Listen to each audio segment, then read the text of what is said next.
Think about your name for a minute. Do you know what your name means? Were you named after someone else? If you do not know the answer to these questions, pause this video and ask your parents.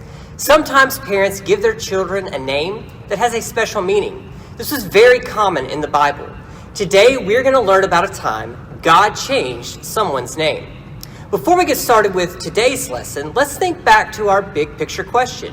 Who is in control of everything? God is in control of everything, in heaven and on earth. Nothing is outside of God's good plan. Sometimes it's easy to think that we are the ones in control of our lives. In fact, we can be tempted to think that we know what is best for us in life. But this only leads to selfishness and arrogance.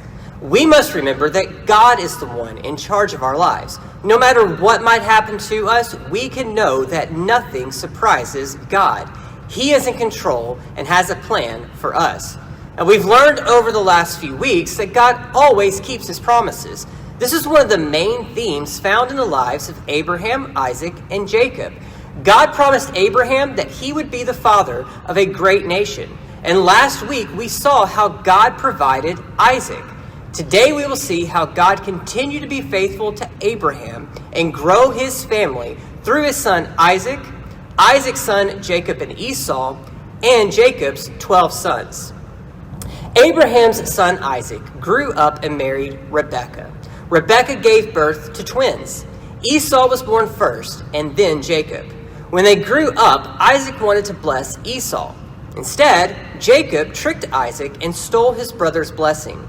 Esau was very angry, so Isaac and Rebekah sent Jacob away. One night, God spoke to Jacob. God made the same covenant with Jacob as he had made with Abraham. God said, "I am with you and will watch over you wherever you go." Years passed. Jacob got married and had a family. Finally, Jacob took his family and headed home to Canaan. He sent a large gift of animals to try to make Esau happy. That night, a man appeared to Jacob. The man wrestled with Jacob all night.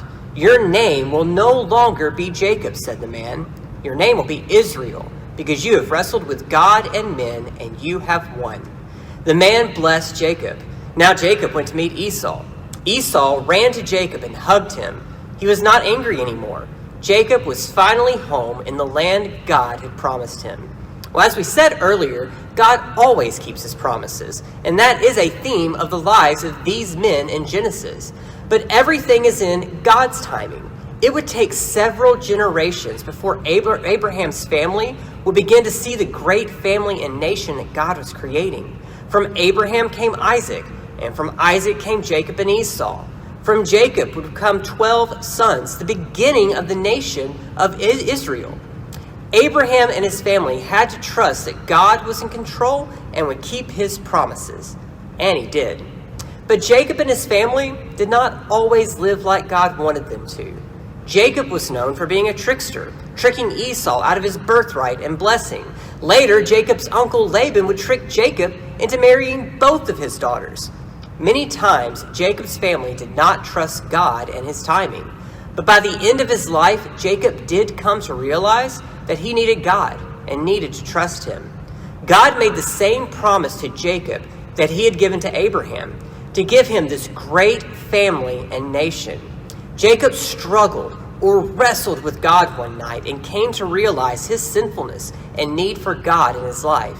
And as a symbol of this new life, God changed Jacob's name to Israel, the beginning of the fulfillment of the promises God had made to him and to his family. God changed Jacob's life and gave him a new name, Israel. Jesus came so that we might have a changed life, forgiven of sin. Jesus' death and resurrection provided sinful people the way to be adopted into God's family. When we trust in Jesus, we also receive a new name, children of God. It's been several weeks now, so do you know our memory verse? Let's read it together. Psalm 135, 5-6 says, "For I know that the Lord is great. Our Lord is greater than all gods. The Lord does whatever he pleases in heaven and on earth, in the seas and all the depths." God was not surprised by Jacob's trickery toward Esau. He was not surprised by Esau's anger. We can remember that God is in control. keeps his promises, and works everything together according to his plan. We're going to see this in action next week when we take a look at the life of Joseph.